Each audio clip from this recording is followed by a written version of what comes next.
কলকাতা হাইকোর্টের প্রাক্তন বিচারপতি তথা তমলুকের বিজেপি সাংসদ অভিজিৎ গঙ্গোপাধ্যায়কে দিল্লির এইমস হাসপাতালের আইসিইউতে রাখা হয়েছে।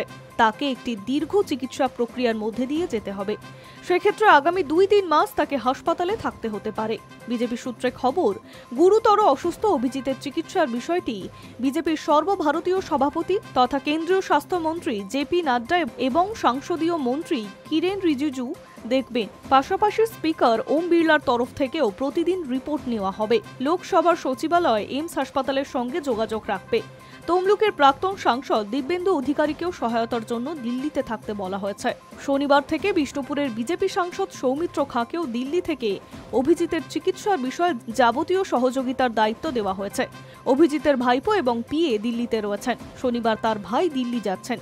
শুক্রবার রাতে বিরোধী দলনেতা শুভেন্দু অধিকারী এইমস চিকিৎসকদের সঙ্গে ফোনে কথা বলেছেন।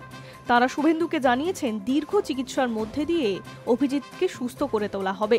আপাতত তার অবস্থা স্থিতিশীল।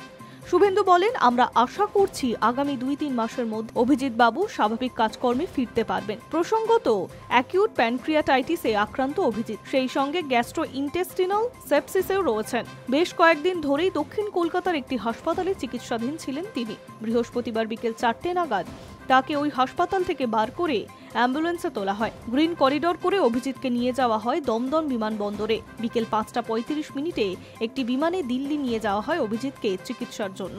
বর্তমানে তার চিকিৎসা চলছে। Hi news network.